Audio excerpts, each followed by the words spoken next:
Okay, இந்த வீடியோவில் நம்ம ஃபஸ்ட்டு பார்க்க போகிறது என்னென்னா இந்த க்ரெடென்ஷியல் ரிப்போர்ட்டை பற்றி பார்க்க போகிறோம். பட் அதுக்கு முன்னாடி நான் இதில் ரிமூவ் பண்ண பெர்மிஷன்ஸ் திரும்ப ஆட் பண்ணிக்கிறேன்.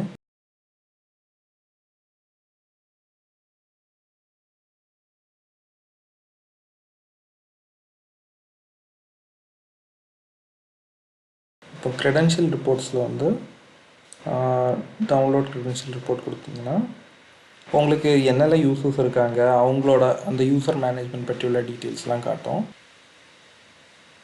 இப்போ பார்த்தீங்கன்னா இதில் ஆக்சுவலி நமக்கு 2 யூசர்ஸ் தான் இருக்காங்க. பட் நமக்கு நிறைய யூசர்ஸ் இருந்துச்சுன்னா அதை பற்றி உள்ள டீட்டெயில்ஸ்லாம் பார்க்கலாம். லைக் எப்போ இதை லாஸ்ட்டில் லாகின் பண்ணாங்க, இப்போ பாஸ்வேர்ட் சேஞ்ச் பண்ணது, வேறு ஆக்சஸ் கீ எதுவும் ஜென்ரேட் பண்ணியிருக்காங்களா இருக்குது. ஆக்சஸ் கீ எப்போ யூஸ் பண்ணியிருக்கு, லைக் இது வந்து IAM வெளியோடி நம்ம யூஸ் பண்ணுவோம், இந்த யூஸருக்கு யூஸ் பண்ணுவோம். பட் ரூட் யூஸருக்கு நம்ம யூஸ் பண்ணவே இல்லை. ஸோ இந்த மாதிரிப்பட்ட டீட்டெயில்ஸ்லாம் வந்து நமக்கு ஐடென்டிஃபை பண்ணுறதுக்கு இந்த க்ரெடென்ஷியல் ரிப்போர்ட்ஸ் யூஸ் ஆகும். அடுத்தது வந்து என்ன நம்ம பார்க்குறோன்னா, இப்போ இந்த யூஸருக்கு வந்து இப்போ இந்த ஆக்சஸ் அட்வைசர் ரோட ஃபங்க்ஷனாலிட்டி என்னன்னு பார்க்க போகிறோம். இப்போ ஆக்சுவலாக நம்ம இந்த பர்டிகுலர் யூஸருக்கு நம்ம என்ன அட்மினிஸ்ட்ரேட்டர் ஆக்சஸ் கொடுத்துருக்கோம். பட் இந்த ஆக்சஸ் அட்வைசரில் போய் பார்த்தீங்கன்னா நம்ம என்னெல்லாம் பெர்மிஷன் கொடுத்துருக்கோம், அதில் எதெல்லாம் வந்து யூஸ் ஆகிருக்கு அப்படின்னு உள்ள டீட்டெயில்ஸ் இருக்கும். ஸோ இப்போ பார்த்தீங்கன்னா அட்மினிஸ்ட்ரேட்டர் ஆக்சஸ்க்கு பார்த்தீங்கன்னா ஆல்மோஸ்ட் 39 பேஜஸ்க்கு வந்து சர்வீசஸ் ஆக்சஸ் கொடுத்துருக்கோம். பட் அதில் வந்து இவ்வளோ இதான் நம்ம வந்து யூஸ் ஆகிருக்கு. ஸோ நம்ம வந்து என்ன பண்ணிக்கலாம்னா இதை பேஸ் பண்ணி நம்ம பாலிசிஸ் வந்து ரிஃபைன் பண்ணி இதை யூஸ் பண்ண வச்சுக்கலாம்.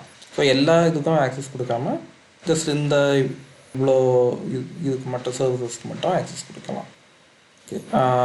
ஃபைனலாகிட்டு நம்ம யூசர்ஸ் நம்ம க்ரியேட் பண்ணக்கூடிய யூசர்ஸ்க்கு பாஸ்வேர்ட் பாலிசிஸ் எப்படி செட் பண்ணணும் உள்ளது பார்க்கலாம். ஸோ பாஸ்வேர்ட் பாலிசிஸ் எப்படி செட் பண்ணணும்னா இதில் அக்கௌண்ட் செட்டிங்ஸ் போயிட்டு இதில் பார்த்தீங்கன்னா பாஸ்வேர்ட் பாலிசின்னு இருக்கும். ஸோ பை டிஃபால்ட் வந்து இதுதான் பாஸ்வேர்ட் பாலிசி. அப்பர் கேஸ் இருக்கணும், லோவர் கேஸ் இருக்கணும், நம்பர் இருக்கணும், நான் ஆல்ஃபா நியூமரிக் ஒரு கேரக்டர் இருக்கணும். அதுக்கப்புறம் இந்த பாஸ்வேர்டு வந்து எக்ஸ்பயர் ஆகாது அப்படின்ல இந்த மாதிரி கண்டிஷன்ஸ் இருக்குது. இது இல்லாமல் நீங்கள் அதை கஸ்டமைஸ் பண்ணிக்கலாம். எப்படி கஸ்டமைஸ் பண்ணணுன்னா இதை எடிட் கொடுத்துட்டு இதில் கஸ்டம் கிளிக் பண்ணி எனக்கு 8 வேண்டாம், எனக்கு 10 வேணாம்னா 10 கொடுத்துக்கலாம். இதெல்லாம் இது பண்ணிக்கலாம்.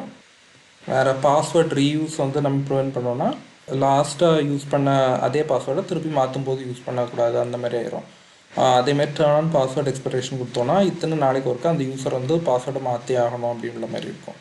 ஸோ இதையும் இந்த ஆப்ஷனும் சேர்த்து நம்ம எனேபிள் பண்ணோன்னா இத்தனை ஒரு பர்டிகுலர் நம்பர் ஆஃப் டேஸ்க்கு ஒருக்கா பாஸ்வேர்டை சேஞ்ச் பண்ணணும்.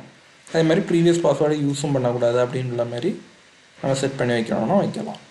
ஸோ இப்போதைக்கு நான் இதை வந்து IAM டிஃபால்ட்லேயே வச்சு வைக்கிறேன். பட் உங்களுக்கு தேவைப்பட்டுச்சுன்னா இதை நீங்கள் மாற்றிக்கலாம்.